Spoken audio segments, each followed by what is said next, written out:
아마도 그 교회 개척을 앞두고 있는 목사님이라면 뭐 대부분이 그럴 것 같은데요. 저도 이제 분당 우리 교회 개척을 앞두고 이 사도행전에 나오는 초대 교회, 그 교회들을 쭉 묵상을 하는 시간을 가졌습니다. 그렇게 그 초대 교회에 대해서 묵상을 할 때 그 눈에 들어왔던 여러 구절들이 있는데, 그 중에 하나가 사도행전 2장 42절이었습니다. 그들이 사도의 가르침을 받아 서로 교제하고 떡을 떼며 오로지 기도하기를 힘쓰니라. 여기 보니까 그 초대 교회가 가지고 있는 세 가지 균형이 여기 담겨 있는데요. 첫 번째가 사도들의 가르침을 받아 말씀이 살아 있었다는 겁니다. 그런가 하면은 두 번째로 서로 교제하고 떡을 떼며, 이게 코이노니아거든요. 성도 간에 사랑의 교제가 살아 있었다. 그리고 마지막 세 번째로 오로지 기도하기에 힘쓰니라. 기도가 살아있는 교회였다. 이걸 쭉 제가 묵상하다가 보니까 그 맨 앞에 나와 있는 사도들의 가르침이라는 말씀하고, 또 이 본문 맨 끝에 나와 있는 기도에 힘쓴다 할 때 이 기도하고, 이 말씀이 흥황하고 기도가 살아있는 그 중간에 보니까 서로 교제하고 떡을 떼며, 이 말씀이 가운데 놓여 있는 겁니다. 제가 묵상을 하다가 이런 생각을 했습니다. 어떤 한 교회 안에 그 교회가 진짜 말씀이 살아있나? 그 교회가 진짜 기도가 살아있나? 기도에 힘쓰나? 이거를 잘 알기 위해서는 물론 뭐 교도회에 얼마나 많이 모이나 이것도 잣대가 되겠지만, 더 중요한 건 그런 교회들의 특징이 성도 간의 사랑의 교제가 활발하게 이루어진다는 겁니다.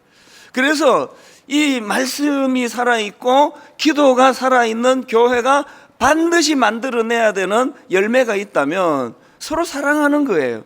사랑하는 일에, 용서하고 용납하는 일에 이런 일들이 열매로 나타나야 된다. 이걸 제가 꿈꾸게 되었고요.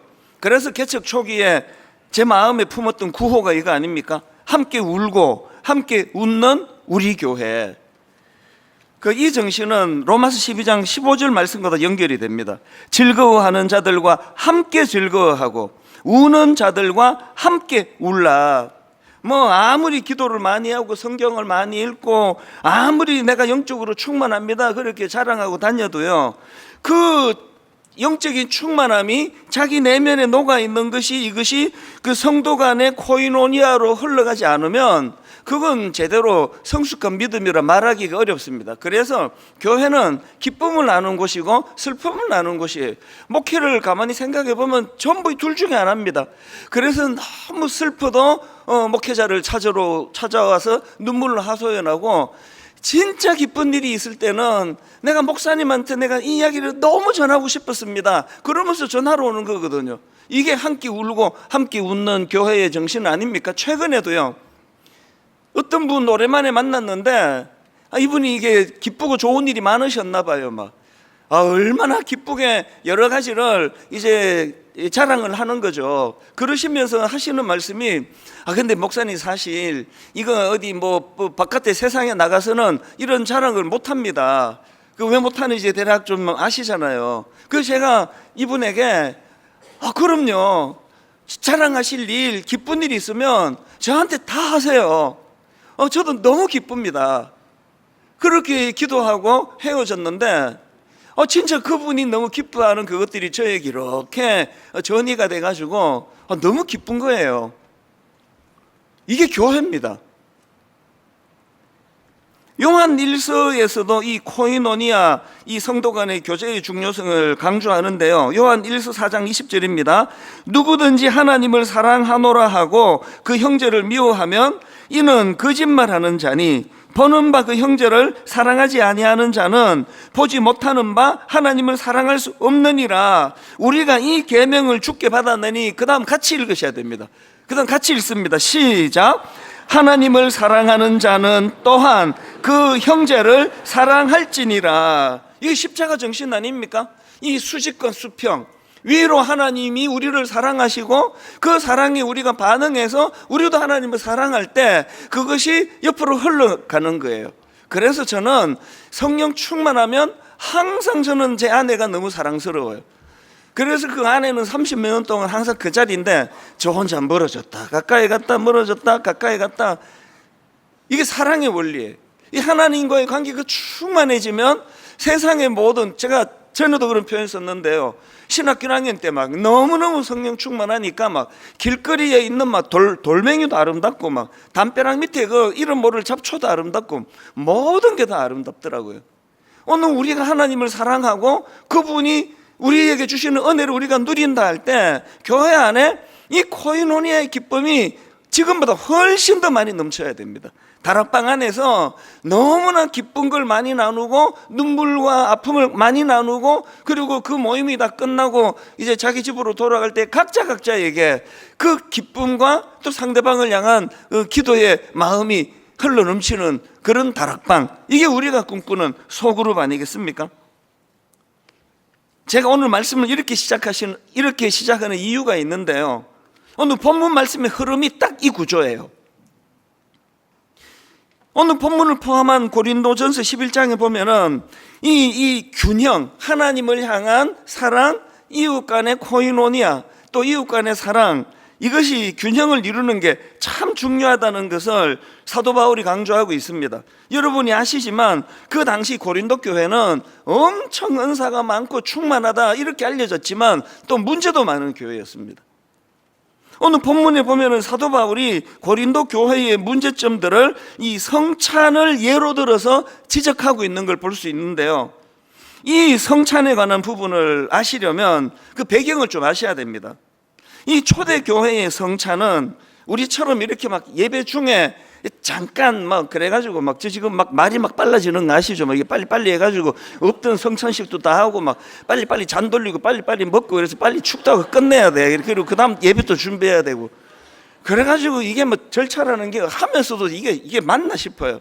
아니 우리가 주님의 그 십자가에서 찢겨진 이 살을 기념을 한다면 이게 막 그냥 막 떡인지 빵인지 막 많고 해서 막 배가 부르게 먹고 그래야 되는데 이게 무슨 전병 같아. 이게 떡이 아니고 그 어디서 구했는지 조그만한 거 해가지고 이게 묵상하려고 다 같이 먹으면은 이게 입 천장에 붙어가지고 집중이 잘 안 돼요. 이게 아니거든요. 그 주님의 십자가 흘리신 보혈을 기념하는 그 잔도 마찬가지 아닙니까?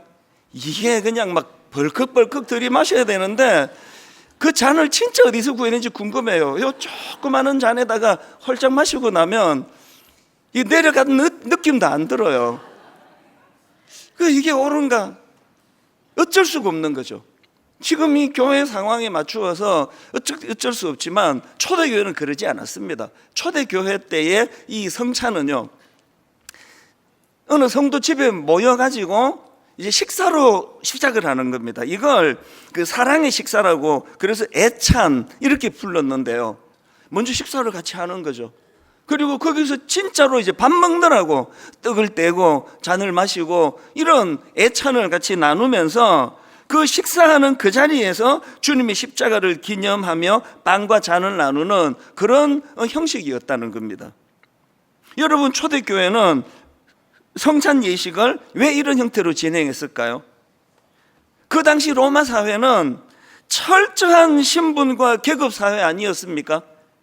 그래서 주인과 노예 사이에는 절대로 넘을 수 없는 간격이 있는 거예요. 간격이 있고, 그래서 그 주인과 노예 사이에, 그리고 또 부자와 가난한 자 사이에 큰 벽이 놓여 있던 그런 시대인데요, 그런데 그런 계급 사회에서 그 당시 초대교회는 전혀 다른 형태의 공동체를 구현해냈는데, 그게 바로 절대 세상에서는 함께 앉을 수 없는 주인과 노예가 함께 예배를 하는 것, 이게 얼마나 경이로웠겠냐고요. 부자, 가난한 사람, 이런 분들이 함께 떡을 떼고 교제하면서 기쁨을 나누었던 게 초대교회라 그러는데, 왜냐하니까 교회는 이 십자가 안에서 세상의 모든 장벽이 다 무너져야 그게 정상인 거거든요. 예수 그리스도께서 십자가로 하나님과 우리 사이에 막힌 담도 허물어 주셨지만 나와 너 사이에 기질도 다르고 여러 가지가 다른, 도대체 우리가 예수 믿는다는 공통점 하나만 빼면 절대로 가까이 지낼 수 없는 그런 사람들 보면은 결혼도 그런 분들이 하세요. 도저히 이 남편하고 아내가 맞는 구석이 하나도 없는데 그 둘을 묶어주는 십자가의 그 사랑으로 너무나 조화를 이루면서 살아가는 가정들이 그래서 더 아름답게 저는 느껴지거든요. 그런데 불행하게도 고린도 교회는 껍데기는 지금 그 방식을 취하는데 그 정신을 잃어버렸다는 겁니다. 바울이 지금 이걸 지금 책망하고 있거든요. 18절에 보면 이 고린도 교회의 문제점을 사도 바울이 신랄하게 지적합니다. 오늘 본문 18절 한번 보십시오. 고린도전서 11장 18절입니다. 먼저 너희가 교회에 모일 때에 너희 중에 분쟁이 있다 함을 듣고 어느 정도 믿거니와, 그리고 19절에 보면 바울이 그걸 막 조롱을 해요. 이 문제는 고린도전서 1장에서도 언급이 됩니다. 1장 11절 12절입니다. 내 형제들아, 글로에의 집 편으로 너희에 대한 말이 내게 들리니 곧 너희 가운데 분쟁이 있다는 것이라. 내가 이것을 말하거니와 너희가 각각 이르되 나는 바울에게, 나는 아볼로에게, 나는 게바에게, 나는 그리스도에게 속한 자라 한다는 것이니, 이렇게 파가 나뉘어지고 분쟁과 다툼이 많은 게 고린도 교회였는데요. 여기에다가 지금 사도 바울은 고린도 교회 성도들을 향해서 당신들 진짜 이기적이다, 당신들 정말 너무나 자기중심적이다, 이걸 지금 강하게 지적하고 있습니다. 그게 고린도전서 11장 20절 21절입니다. 그런즉 너희가 함께 모여서 주의 만찬을 먹을 수 없으니 이는 먹을 때에 각각 자기의 만찬을 먼저 갖다 먹으므로 어떤 사람은 시장하고 어떤 사람은 취함이라. 이게 지금 어떤 내용인가 하면은요, 그 당시 부자들 그리고 권력 가진 사람들은 시간적인 여유가 많아가지고 모임 장소에 일찍 올 수 있죠. 이건 요즘도 마찬가지 아닙니까?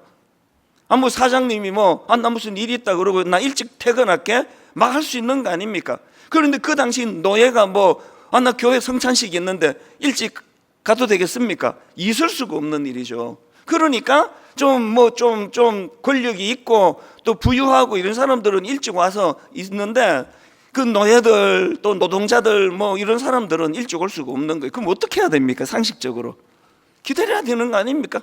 아이고 그것들 알아서 하겠지. 다 먹어버리는 거예요. 얼마나 다 먹고 포도주에 취하고, 그래서 나중에 피곤에 쩔어가지고 그 노예들이 와보면은 자기들 오는 거 뻔히 알면서 싹 다 비워버리는 거예요. 이걸 지금 바울이 지적하고 있는 겁니다. 이게 얼마나 심각한 문제인가 하면 17절을 보세요. 바울이 이렇게 말합니다. 내가 명하는 이 일에 너희를 칭찬하지 아니하나니 이는 너희의 모임이 유익이 못되고 도리어 해로움이라. 이럴 것 같으면 모이지 않는 게 낫지. 이게 그냥 구색만 갖추고 껍데기 모양만 갖추고 그럴듯하게 이렇게 하고 있는데, 근본 정신은 지금 당신들이 지금 잃어버린 상태 아니냐. 여러분, 이게 오늘 우리들 삶 가운데에서 이 본문은 이거 왜 성경으로 이게 지금 하나님이 기록해 하셨을까요? 오늘 우리 안에도 이런 일이 있을 수 있다는 거거든요. 이런 말 가끔씩 하잖아요. 너무 화가 날 때. 교회가 세상보다 더해. 세상도 이런 짓은 안 해요. 오늘 우리가 성찬 예식을 거행하면서 이런 문제를 한번 좀 돌아보자는 겁니다. 지금 오늘 본문이 고린도 교회의 이 상황이요. 그래서 본문에서 바울이 강조하는 거 이겁니다. 하나님과의 바른 관계 회복은 이웃을 대하는 변화된 태도로 너의 믿음이 증명이 돼야 된다. 이걸 잊으시면 안 됩니다. 사도 바울이 이걸 강조하면서 고린도전서 10장 16절입니다. 우리가 축복하는 바 축복의 잔은 그리스도의 피에 참여함이 아니며 우리가 떼는 떡은 그리스도의 몸에 참여함이 아니냐. 떡이 하나요 많은 우리가 한 몸이니 이는 우리가 다 한 떡에 참여함이라. 바울이 강조하고 있는 게 뭔지 아시죠? 제가 최근에도 읽어드렸던 마태복음 5장 23절의 정신 아닙니까? 그러므로 예물을 제단에 드리려다가 거기서 내 형제에게 원망 들을 만한 일이 있는 것이 생각나거든 예물을 제단 앞에 두고 먼저 가서 형제와 화목하고 그 후에 와서 예물을 드리라. 오늘 사도 바울이 강조하는 정신과 지금 그대로 부합하는 말씀 아닙니까? 이런 관점으로 우리 돌아보셔야 돼요. 그리고 또 에베소서 4장 2절과 3절, 모든 겸손과 온유로 하고 오래 참음으로 사랑 가운데 어떻게 해요? 서로 용납하는 거예요. 난 저 사람 사랑하는데 용납은 안 해. 그거는 모순이에요. 사랑은 용납하는 거예요. 그 사람이 노예인데, 그 사람이 지독하게 가난한데, 그 당시로 말하면 그 사람은 나랑 같이 지낼 수 있는 사람이 아닌데 용납하는 거예요. 용납하는 거예요. 그리고 3절에 평안에 매는 줄로 성령이 하나 되게 하신 것을 힘써 지키라. 고린도 교회가 이런 부분에 문제가 좀 있다. 우리 어떻게 해야 됩니까? 애써야죠. 노력을 좀 더 해야죠. 사실 제가 우리 교회 장로님들에게 한편으로는 죄송하고 또 한편으로는 또 감사한 게 있는데요.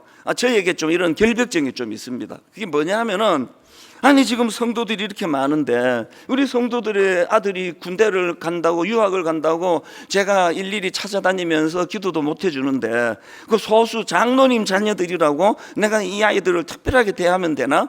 그런 이게 결벽증이에요. 그 양해를 구합니다. 그 어떨 때는 이 장로님들 착한 성숙하시다. 그걸 다 용납이라 그럴까? 양해를 해주시니까요. 그래서 저는 강의 가거나 우리 목회자들에게, 젊은 목사님들한테 강의할 때 이야기합니다. 교회 중직자들하고는 불가근, 불가원, 너무 가까워도 안 되고 너무 멀어도 안 됩니다. 왜 너무 멀면 안 됩니까? 교회를 같이 머리를 맞대고 동역해야 되는데 멀리 있으면 어떡합니까? 그러나 너무 가까워도 안 돼요. 저희 장로님 중에 정이 많은 어떤 분들은 저에게 다가오세요. 누가 어느 장로님이 한 걸음 다가오면 전 한 걸음 뒤로 물러서요. 참 나쁜 거죠, 어떻게 보면. 어떤 분이 한 걸음 물러가면 저 한 걸음 또 따라가요. 불가근, 불가원, 이 원리가 왜 이래야 되죠? 이 큰 교회에 장로님 그 소수하고 저하고 우리끼리만 노닥거린다면 그건 성경의 원리가 아니지 않느냐. 그 순장님들도 마찬가지예요. 때로는 우리 순장님들이 저한테 참 섭섭하겠다 그런 생각을, 글쎄요, 안 하시죠? 안 하시기를 바랍니다. 언젠가 제가 그 우리 청년 담당하는 목사님에게 좀 오래전의 일입니다. 불같이 화를 냈어요. 제가 화 잘 안 내거든요 라고 생각하거든요. 근데 그날은 불같이 화를 냈어요. 요지가 이거예요.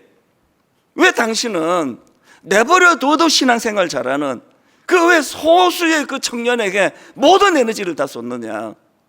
지금 벼랑 끝에 서 있는 청년이 안 보이느냐고. 내버려두면 언제 지금 교회를 떠날지, 교회를 뛰쳐나갈지 모르는데 왜 그 소수의 그 이너서클을, 요 조그만한 그 그룹 사람들하고만 그렇게 자꾸 목회를 하느냐? 그러면 제가 막 굉장히 무섭게 야단을 친 적이 있습니다. 왜 그래야 하면 되느냐고요? 이게 교회거든요. 노예들 그거 껴주는 것만 해도 감지덕지시 우리가 그것들 식사까지 챙겨줘야 돼? 그래서 구색은 다 갖추고 있는데 전혀 그리스도의 정신이 살아나지 않는 고린도 교회에 대하여 지금 사도 바울이 맹렬하게 지금 이거를 지적하고 꾸짖고 있다는 거, 오늘 우리는 어떠세요? 오늘 우리가 자꾸 그 관계의 지경이 넓어지고 나랑 기질이 다른 사람도, 나랑 어떤 이념이 다른 사람도, 그래서 교회에서 진보니 보수니 입도 못 대요. 이게 정상입니까? 이게 입도 못 대는 게 정상이냐고요. 그 왜 입도 못 댑니까? 반드시 반쪽은 불같이 들고 일어날 거니까 아니까 입도 못 대죠. 이거 어떻게 깨야 되느냐고요. 생각이 다르고 접근 방식이 다르고 문화가 다르고 그리고 또 각자 갖고 있는 위치가 다르고 이 모든 걸 어우러서 상대방의 생각을 용납해주고 상대방의 생각을 나도 배우고 내 생각도 그 사람이 전수받고 영원히 불가능한 일이겠죠. 오늘 우리가 이래서 성찬으로 모인 거예요. 십자가 안에서 모든 것이 다 녹아가지고 빈부도 없고 노예 주인도 없고 십자가 안에서 우리 모두는 하나님이 너무나 존귀하게 여기시는 피조물이라는 거, 이것이 오늘 본문에서 우리가 돌아봐야 되는 너무나 중요한 정신이에요. 그래서 오늘 이런 의미에서 이제 우리가 주님의 십자가의 의미가 너무나 무궁무진하기 때문에 여러 개 설명할 수 있지만 오늘은 바로 이런 것을 가지고 우리를 좀 돌아보자, 그런 취지예요. 그래서 오늘 제가 본문 말씀을 우리가 잘 묵상한 다음에 이제 이따가 성찬 예식이 거행될 때 이 세 가지를 한번 점검해 보자, 그런 의미로 이제 성찬식 때 우리가 기억해야 될 세 가지에 대하여 나누기를 원합니다. 첫 번째, 여러분 우리가 성찬 예식 때 기억해야 될 가장 중요한 것 중에 하나는 감사하라는 거예요. 감사. 본문 23절입니다. 내가 너희에게 전한 것은 주께 받은 것이니 곧 주 예수께서 잡히시던 밤에 떡을 가지사 축사하시고예요. 축사하시고 떼어 이르시되, 여기서 중요한 것은 축사하시고예요. 이 단어는요 헬라어로 유카리스테오예요. 이 단어를 썩 우리 한글로 잘 번역했다 말하기가 어려워요. 왜냐하면은 이 단어는 감사하다는 뜻이거든요. 그래서 우리말 성경으로 축사하시고라는 애매한 번역이 아니라 주님이 그날 떡을 떼셨는데 감사하셨다는 겁니다. 여기서 중요한 거는 23절을 한 번 더 보세요. 내가 너희에게 전한 것은 주께 받은 것이니 곧 주 예수께서 잡히시던 밤에예요. 언제 떡을 가지사 감사했냐 하니까 잡히시던 밤입니다. 그 밤이 어떤 밤입니까? 주님 입장에서 끔찍한 밤이에요. 그 못된 제자 가룟 유다가 예수님을 팔아버린 그 끔찍한 밤이에요. 그 밤이 어떤 밤입니까? 베드로가 그렇게 큰 소리치며 다 버릴지라도 나는 안 버립니다, 그렇게 큰 소리쳤던 베드로가 주님을 저주하며 부인해버리는 끔찍한 밤이에요. 여러분 그 밤이 어떤 밤입니까? 하나님이신 그분이 세상 인간도 감당하기 어려운 그런 조롱에 빠진, 그런 멸시를 당하는, 그리고 고통에 빠지는 십자가의 자리로 가시는 그 끔찍한 밤이에요. 그런데 그 끔찍한 밤에 주님께서 감사하셨다는, 이걸 기념하라는 것입니다. 그래서 저는 골로새서 2장 6절 7절입니다. 그러므로 너희가 그리스도 예수를 주로 받았으니 그 안에서 행하되 그 안에 뿌리를 박으며 세움을 받아 교훈을 받은 대로 믿음에 굳게 서서 감사함을 넘치게 하라. 모든 그리스도인들에게 기성전 감사해요. 어떤 경우라도 우리의 기성전 결은 감사해야 돼. 여러분 지금 감사할 수 없는 어떤 아프고 힘든 터널을 지나는 분 계시죠? 그 힘든 거 잘 알아요. 여러분 그 고난의 밤을 맞아서 너무나 긴 인생의 터널 속에 신음 소리를 내고 계신다 할지라도 여러분 그 끔찍한 그 터널의 것은 감사로 마무리가 될 것을 믿으시기를 바랍니다. 그래서 제가 자주 말씀드리잖아요. 분당 우리 교회 담임 목사 할 일 엄청 많거든요. 이게 뭐 갈수록 많아져요. 그래서 해야 될 일이 너무 많지만 저는 항상 제가 해야 되는 가장 중요한 게 하나 있는데요, 제가 분당 우리 교회 담임 목사인 것 때문에 주님 안에서, 이게 중요하죠, 주님 안에서 행복해지는 거, 이게 제 목표예요. 이렇게 좋은 분들하고 지내면서 그 본능적으로 가만히 있기만 해도 행복할 때가 엄청 많은데 어떨 때는 내버려두면 안 행복할 이런 일도 생겨요. 그리고 막 교회에 막 이런저런 복잡한 일이 많고 이러니까 굉장히 어려울 때가 있죠. 그러나 내 사명은 주님 안에서 제가 행복하는 것이고 감사하는 것이기 때문에 그걸 어떻게 제가 노력을 해야 됩니까? 자꾸 이걸 놓고 주님께 구하니까 주님이 저에게 통변의 은사를 주셨어요. 해석하는 은사. 그래서 이제 어떤 때 자주 있는 일은 아니지만 이제 모든 일이 끝나고 집에 가려고 드림센터를 나서는데 일부러 기다리셨는지 우연히 마주쳤는지 몰라도 막 저를 보자마자 이게 그냥 중간에도 없어요. 훅 들어오세요. 목사님 잘 만났습니다. 이러면서 막 교회가 지금 뭐 이러고 저러고 막 정신이 없어. 이 지금 준비도 안 됐는데 저는 네? 그러고 있으면 막 여기 막 핏대가 오르고 막 그러면서 교회에 막 상처를 좀 받은 분인가 봐요. 그러면요, 제가 그분에게 아이고 길거리에서 이거 뭐 다 하시겠습니까? 내가 날 잡아가지고 내가 다 드릴 테니까 좋으신 날 내가 연락 주셔가지고 만나자고. 그래서 그분을 만나면 1시간 진짜 막 교회가 이러면 안 된다고 뭐 받은 아픔 상처를 막 다 들이퍼붓거든요. 그러면 그때 제가 그분의 막 들이퍼붓는 말을 이제 통변, 내가 이제 해석을 하는 거죠. 어떤 분의 이런 억장이 무너지는 항변과 분노 막 다 쏟아놓는 그것도요, 저는 이게 딱 이렇게 해석이 됩니다. 그분이 하시는 말을 한마디로 요약하면 이겁니다. 목사님, 저도 사랑받고 싶어요. 그거예요. 거의 대부분이 그거예요. 그래서 제가 죄송하다고, 더 애를 써보겠다고, 그리고 또 우리 담당 목사님과도 연결해 드리겠다고. 그러면 한 10번 하면 한 7번, 8번은 우세요. 그분이 우시면 저도 눈물이 나죠. 이게 감사거든요. 어떤 경우라도 주님이 잡히시던 밤에 감사를 놓지 않으셨다면, 여러분, 우리가 오늘 너무 힘들고 어려운데 십자가보다도 어려운 일은 아닐 거 아닙니까? 그래서 항상 우리는 이 성찬식을 거행할 때마다 주님, 내 이 상황 속에서 감사하기를 원합니다. 사실 그래서 제가 일만수도 파수운동 맨 마지막 우리 교역자들 한 1년 반을 제가 막 이제 제자 훈련 뭐 교자는 아니지만 상당히 많이 시간을 들였는데요. 맨 마지막에 다 이제 교회가 이제 시작되기 전에 파송 가기 직전에 제가 개사를 해가지고, 예전에 한번 얘기했습니다. 노래를 하나 제가 가르쳐 줬어요. 당신은 오해받기 위해 태어난 사람. 목회는 오해받는 거다.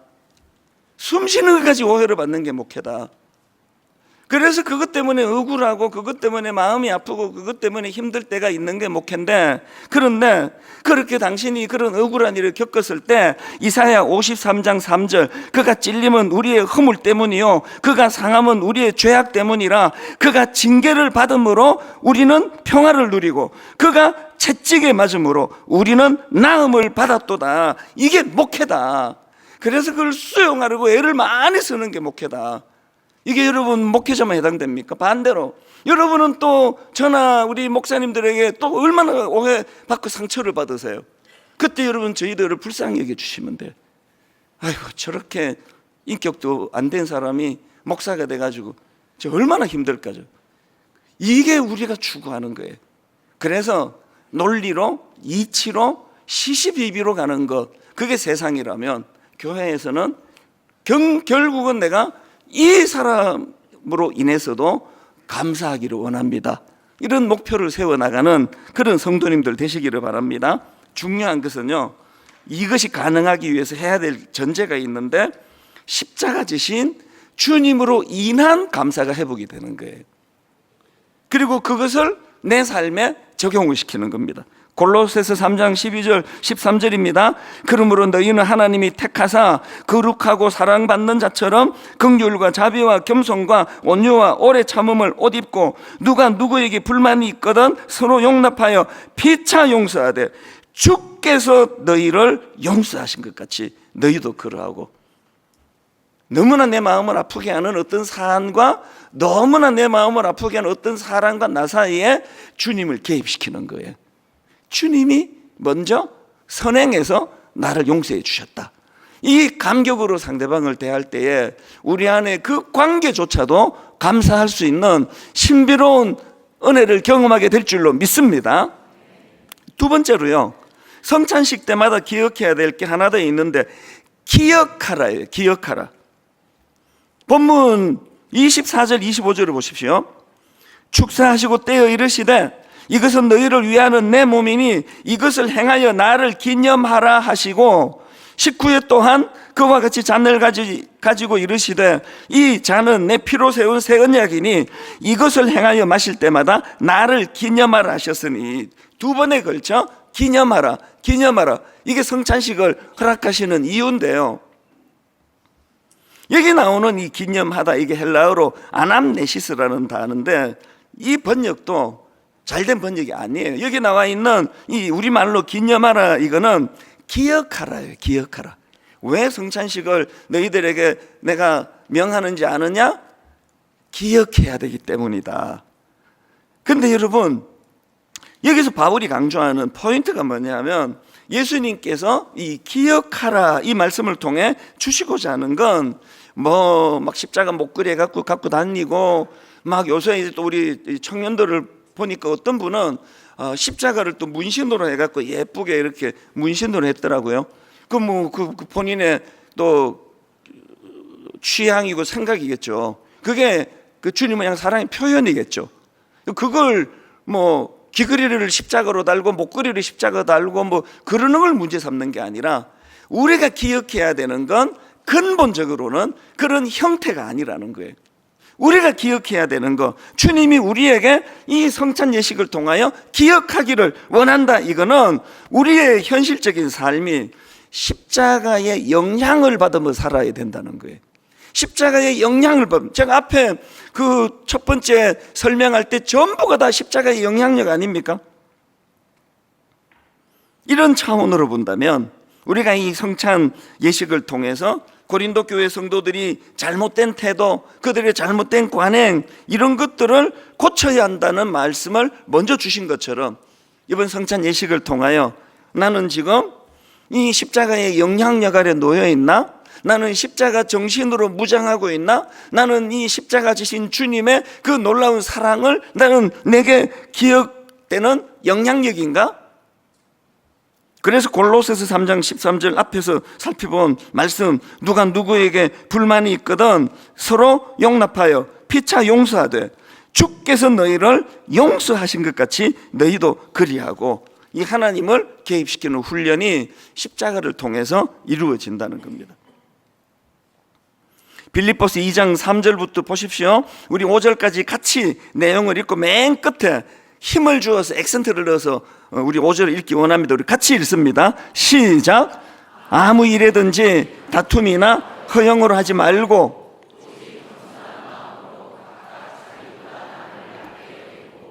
각각 자기 일을 돌볼 뿐더러 또한 각각 다른 사람들의 일을 돌보아 나의 기쁨을 충만하게 하라. 그리고 5절입니다. 시작. 너희 안에 이 마음을 품으라. 곧 그리스도 예수의 마음이니. 우리가 십자가의 영향력 아래 살아간다는 건 이 예수 그리스도의 마음 아래 산다는 거예요. 그래서 주님의 마음을 알아야 돼요. 성경을 공부해야 돼요. 그리고 그 말씀이 내 삶 속에서 유리되지 않도록 끊임없이 노력하고 애쓰는 훈련이 필요하다. 이게 성찬식을 통해서 마음에 결단되어지기를 바랍니다. 마지막 세 번째로요, 이 성찬식 때마다 기억해야 될 것이 하나 더 있는데 보다 넓은 시선으로 사명을 바라보는 그런 마음의 결단이 필요하다. 본문 26절입니다. 너희가 이 떡을 먹으며 이 잔을 마실 때마다 주의 죽으심을 그가 오실 때까지 전하는 것이니라. 여기에서 전하는 것이니라, 이게 헬라어로 선포하다, 알리다 이런 뜻인데요, 여기는 그 단어 의미보다 더 중요한 게 문법이에요. 지금 바울은 현재 직설법을 사용하고 있습니다. 명령법이 아니에요. 하라가 아니에요. 여기에 지금 현재 직설법으로 이것을 설명하고 있다는 것은 이게 뭘 의미합니까? 너희가 교회 안에서 십자가의 참된 사랑을 회복하여 코이노니아를 이루고 그 정신을 가지고 십자가를 묵상하고 기념하고 기억하는 성찬 예식을 가지면 세상은 이 성찬식을 통해 우리가 세상에 복음을 드러내고 증명하는 통로가 될 것이다예요. 어떨 때는요, 우리가 막 힘을 써가지고 전도도 하고 애를 써야 되지만 어떨 때는 아무것도 하지 않고 우리의 존재가, 그래서 제가 우리 젊은 목사님들 보고 젊을 때는 막 신방도 뛰어다니고 열심히 애써야 되지만 나이가 들어갈수록 존재가 목회하게 하라 그래요. 존재가 목회하는 게 뭔지를 좀 묵상해 보라 그러거든요. 지금 여기 나와 있는 보다 넓은 시선으로 사명을 바라보라는 권면이가 아닙니까? 고린도 교회가 이 십자가의 정신을 다 잃어버리고 그 신분과 계급 사회에 어쩔 수 없이 거의 그 영향력을 받고 있던 그들이 성령 충만하고 은혜 받아가지고 이제 그 철저한 계급 사회였던 그 로마 사회에서 노예와 노예 주인이 진짜 서로를 존중하고 서로 아까 누가 늦게 오면 노예가 지금 늦었다 할지라도 그를 기다렸다가 함께 식사를 하고 이런 정신이 교회 안에서 회복이 되면 그 정신으로 성찬 예식을 거행하면 거기에 복음의 능력이 나타나게 된다. 여러분 어떻게 생각하십니까? 요한복음 13장 34절입니다. 새 계명을 너희에게 주노니 서로 사랑하라. 내가 너희를 사랑한 것 같이 너희도 서로 사랑하라. 너희가 서로 사랑하면 가장 중요한 접속사라 그랬죠. 이로써 너희가 서로 사랑하면 이로써 모든 사람이 너희가 내 제자인 줄 알리라. 논리를 많이 갖다 붙이지 마세요. 내가 저 사람한테 왜 화난지 아세요? 목사님 같은 화 안 나겠습니까? 논리를 너무 많이 쓰지 말고 이로써의 정신이에요. 그게 십자가예요. 여러분 제가 맨날 말씀드리잖아요. 주님이 우리가 구사하는 이 논리로 우리에게 접근했으면 저는 이 자리에 없습니다. 구원 못 받습니다. 논리로 제가 구원받을 수 있습니까? 논리를 뛰어넘는 그리스도의 사랑을 먼저 알고 그 정신을 우리가 하나님 앞에 은혜를 구하며 노력해 나갈 때 거기에 복음의 능력이 나타난다. 그래서 여러분 예수 믿기 전에는 우리가 그 색강까지 좁은 걸 바다인 줄 알고 살았잖아요. 모든 사람이 그 색강인지 알아요. 아이고 저 인간은 속이 좁아 터져가지고 모든 사람이 다 자기가 이 좁은 색강인 걸 아는데 자기만 바다인 줄 알아요. 그랬던 우리가 진짜 바다 대신 예수 그리스도를 만났을 때 우리가 뭘 추구해야 되는 거예요? 여러분 뭘 추구해야 되느냐고요? 분당 우리 교회가 막 전도지 들고 막 여기저기 전도하고 그것도 귀한 일이지만 오늘 이 교회의 존재가 복음을 전하는 통로가 되게 하기 위하여 목사인 저는 뭘 더 주님 은혜를 구해야 되나? 우리 순장님들은, 우리 권사님들은, 장로님들은 각자가 이런 것들을 깊이 생각하는 그런 성찬식이 되기를 주님 이름으로 축복합니다. 이제 잠깐 제가 기도하고 성찬 예식을 거행할 텐데 하나님 오늘 이 성찬식 가운데 성령의 역사와 능력이 나타나게 하여 주시옵소서. 제가 먼저 잠깐 기도하겠습니다. 하나님 우리는 모두가 약한 자들입니다. 앞에 서 있는 저도 약하고 우리 평신도 지도자들도 다 약하고 너나 없이 우리는 약한 자들입니다. 그래서 은혜가 필요합니다. 오늘 이 성찬식을 통하여 오늘 조금 전에 주셨던 그 말씀을 가지고 하나님 온전히 은혜를 구하며 하나님께 주신 그 은혜의 바다로 흠뻑 젖어드는 아름다운 성찬 예식이 되게 하여 주시옵소서. 시종일관 인도해 주시기 원하옵고 예수님 이름으로 기도드립니다. 아멘. 이 성찬식은 예수님이 직접 명하신 그런 예식이라고 말씀드렸는데요. 그것이 연합이라 그랬죠.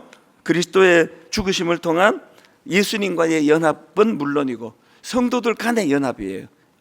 용납, 사랑, 하나됨 이런 것들을 돌아보고 특히 가정 안에서 부부 간에 예수 믿는 부부 간에 또 부모와 자녀 간에 하나님 내가 어떤 더 큰 그림을 그려나갈 수 있을지 하나님 은혜로 인도하여 주시옵소서. 먼저 분병하는 시간인데요. 이 성찬식은 세례와 입교를 받은 분들이 참여하실 수 있습니다. 그 차별을 하는 차원이 아니고요. 이것이 너무나 거룩하고 엄숙하기 때문에 이제 빨리 여러분 세례 받으세요. 그리고 입교에 동참하시고 그래서 오늘은 세례와 입교를 받은 분들이 참여해 주시기를 바랍니다. 하나님 아버지 주님이 십자가에서 찢기셨던 살을 돌아보고 생각하고 또 기억하며 함께 우리가 모여 기도합니다. 하나님 감사가 회복되기를 원합니다. 십자가 지선 그날 주님은 떡을 떼며 감사하셨다고 한다면 하나 우리들 삶 가운데 견뎌내야 되는 이 인생의 터널 가운데 반드시 이 어려운 일이 감사로 끝맺음 될 것이라는 확신을 가지고 그렇게 나아갈 뿐만 아니라 하나님 이 성찬 예식을 기억하기 원합니다.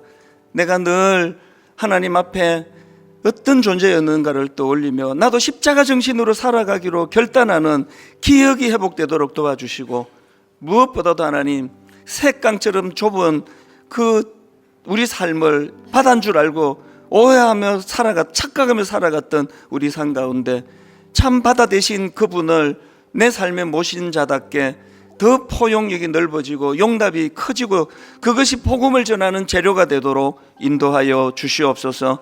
그렇게 인도해 주실 주님께 감사드리옵고, 이제 하나님 십자가에서 찢겨진 이 살을 상징하는 작은 조각을 가지고 반으로 아버지 나누어 먹기를 원합니다. 그 십자가 정신을 아버지 회복하기를 원합니다. 인도하여 주시옵소서.